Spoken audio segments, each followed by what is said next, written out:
Miss Millennial Philippines 2019 is brought to you by Potency, Mega Sound Smart Pro Videoke, Philippine Airlines, Efficacent Oil, Nescafe Creamy White, and Lola Remedios.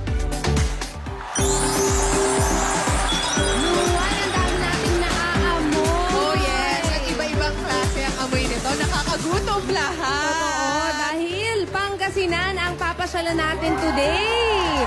Ang Pangasinan po ay nasa Ilocos Region. That's right. Kilalanin na natin ang ating Miss Millennial Pangasinan 2019, Gwendolyn Meliz Soriano. See the home of more than 100 wonders. With Limgas ng Pangasinan 2019, Gwendolyn Meliz Soriano. Miss Millennial Pangasinan 2019.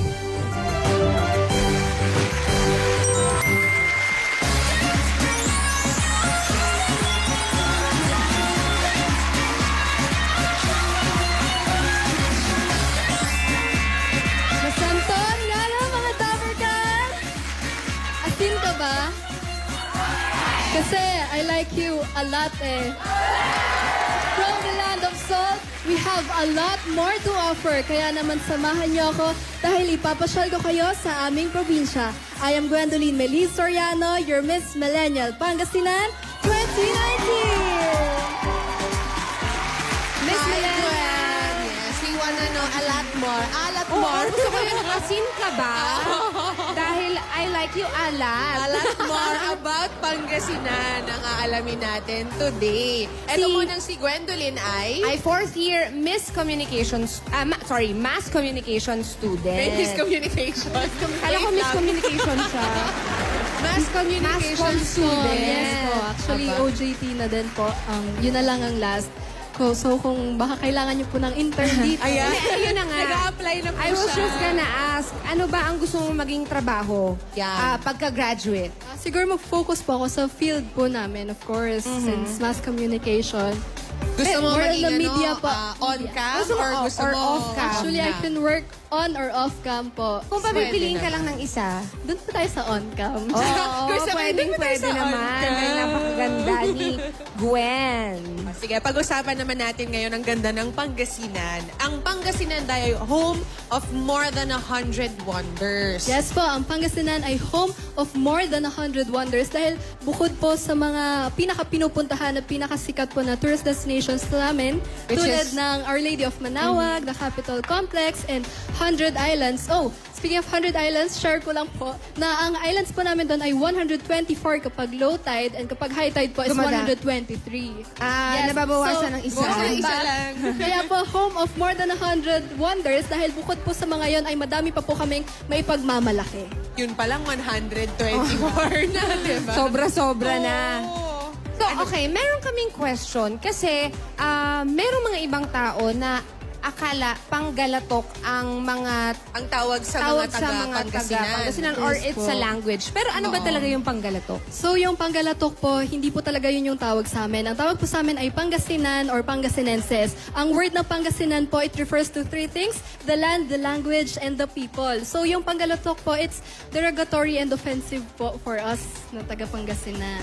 So, dapat hindi natin gamit. O, yan, FYI para sa Magandang- mga oo. Dabarkads natin. Either Magandang- Pangasinan or Pangasinense. Pangasinense. Okay. Magandang trivia yan para That's sa right. atin. O yan. O, habang pinag-uusapan pa natin yan, i-tour mo muna kami, Gwen, sa iyong napakagandang probinsya. So, Dabarkats, tunghayan ang ilan sa mga ipinagmamalaking ganda ng Pangasinan. Dahil sa aming more than 100 wonders, you'll have more than 100 reasons para bumisita. Kaya naman witness, experience, and have fun in Pangasinan!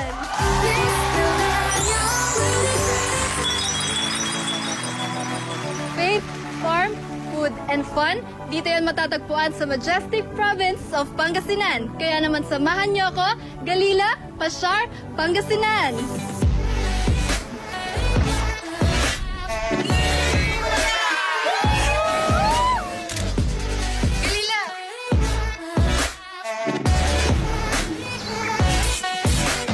Experience the joy of organic farming here in our Farm Republic, the first organic farm here in Pangasinan.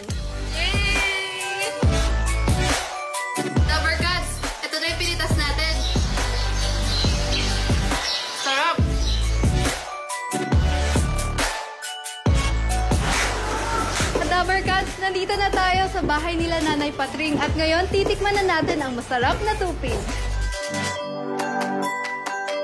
Paano po balatan ba, Nanay? Ganun. Parang saging din. So, ito na yung lutong tupig. Tikman na natin. Masam-samit! Alam niyo ba na dito sa Bautista, Pangasinan, ang home of our national anthem? Dito ay sinulat ni Jose Palma ang liriko ng Lupang Hinirang noong 1899. Dito sa Pusurobio, Pangasinan, matatagpuan ang world-class swords na makikita sa iba't ibang international films.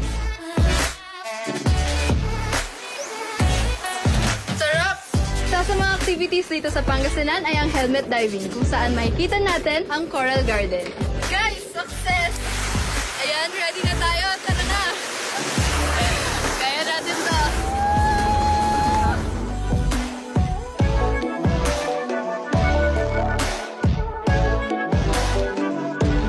Guys, vamos!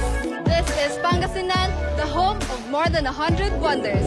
My province, my pride, my home. I am Gwendolyn Meliz Soriano, your Miss Millennial Pangasinan 2019.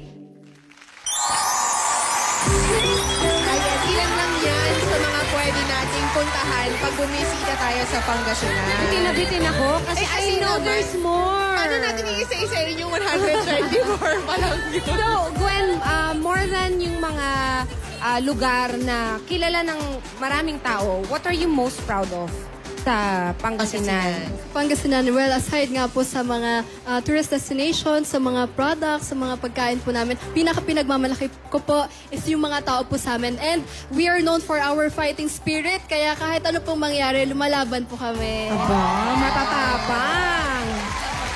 So, bukod sa mga ipinakita mo na binisita mo, alin ang pinaka-favorite mo talaga na pinupuntahan? Na lugar. Sobrang na-enjoy ko po yung sa Lingayen Golf po, yung jet ski, and sa 100 Islands po yung helmet diving. Nahanap ko po si Nemo. Talaga nahanap ko si Nemo. Si Dory. Si Nandun Dory. din ba? Alam mo, ang ganda talaga. Ako, I've been to the 100 Islands. Napakaganda talaga. Lapit lang nun. Correct. Pwede mo talagang bisitahin. At saka, isa pang binibisita talaga ng mga tao, sinasadya na puntahan at bisitahin ang Our Lady of Manawag.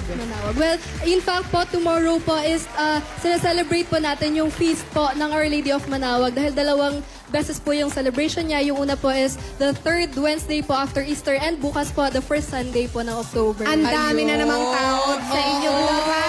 Punong-puno. Dadagsay na naman ang mga tao ang Pangasinan. That's right. So, sige, maliban sa mga lugar na pwede nating bisitahin sa Pangasinan, ano naman yung mga dapat hindi namin palampasin na pagkain pag bumisita Ano ang doon? mga Magsasabi ako ng must top tries? Top Yes. three. Yes, sige, top So, 3. ang una po is Puto Kalasyaw. So, ito po Ito siya. siya. Nakikita niyo. Ito daw nasa tenga niya. Ay, ito pala.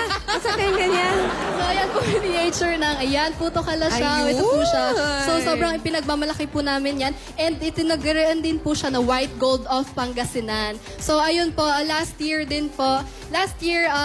nasungkit po namin yung Guinness World Records for the largest puto photo mosaic po sa Kalasyaw, Pangasinan. Puto mosaic. Gano'ng kalaki yung mosaic na yun?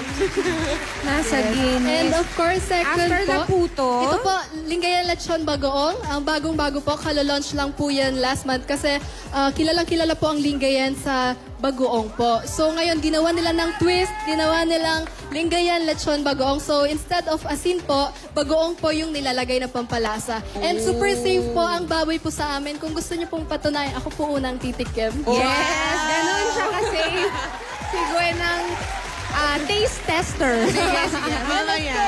Yung aming mga Taram Special tupig po. Sino ba naman ang kilalang-kilala po yan kahit saan. Galing ba yan kay Aling Patring? Oo. Yes. Anong difference yan sa tupig ng ibang lugar? Well, iba po talaga yung sarap pag galing sa Pangasinan. So, itry nyo po para malaman nyo po kung Mamaya ano po try yung natin. Itatry namin Naamoy yan. ko yung siguro yung banana leaf yun na Oh, inihaw, pwede. no? Ang Oo. bango. Masunog-sunog na Oo. amoy. Togo. Mga Dabarkads, para sa budget tour tips na si Gwendolyn mismo ang nagbigay, meron siyang 2K itinerary, just visit Eat Bulaga's Facebook page That's para right. malaman nyo yun. Makikita nyo lahat yan dyan. So maraming salamat po sa mga kababayan ni Miss Millennial Thank you so Pangasinan. much, Province of Pangasinan. Para sa inyo mga pasalubong, lalo na po sa tourism at local government ng Pangasinan. I-follow lang si Miss Millennial Pangasinan sa kanyang social media accounts to learn more about her province. That's right. May regalo ka mula sa kasama naming naghahatid ng Miss Millennial Philippines. Meron kang gift pack from Potency, you so the much. beauty of immunity. Meron ka ring Mega Sound Smart Pro Video kaya experience music and more. May 18,000 songs na, may free song updates pa. Efficacent Oil, araw-arawin mo. Ang Miss Millennial Philippines ay hatid din ng Nescafe Creamy White. Mas masarap ang buhay pag walang pait.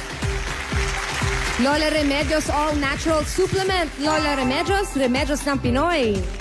At ng Philippine Airlines, Flywood Philippine Airlines, the heart of the Filipino. We would also like to thank H&M Clothing.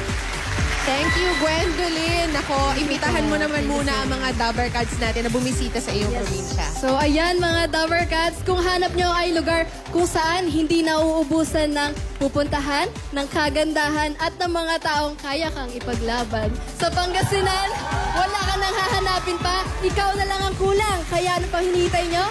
Galina, Pasyar, Pangasinan! Thank you very much. Maraming salamat, Miss Millennial Pangasinan, Gwendolyn Meliz Soriano. Thank you, Gwen. O, eto naman, patikim, Dabber Cats. Next week, eto mga bibisitahin natin. Meron tayong Benguet with Kuya Ryan Agoncillo. Dabber Cats Ryan, meron tayong Catanduanes. Meron din tayong Maguindanao na matatagpuan sa bar. At first time na makakasama natin sila sa Miss Millennial Philippines. Bibisitahin din natin ang Camarines Sur kung saan nagmula ang ating first Miss Millennial. That's right. At ito pang isa pang first-timer, ang Lanao del Norte sa Northern Mindanao naman. Dito lang yan lahat sa Miss Millennial Philippines 2019. Thank you, Gwen. Tumugod naman tayo sa barangay sa One for All for One. Miss Millennial Philippines 2019 grand winner will receive 500,000 pesos. She will move into her house and lot from Lysandra. Angat ka dito. And drive home a brand new Suzuki Ciaz GLX. She will also wear the crown, which stands for the strong, independent young Filipina who has a heart for her hometown. It's a crown pit for the next Miss Millennial Philippines.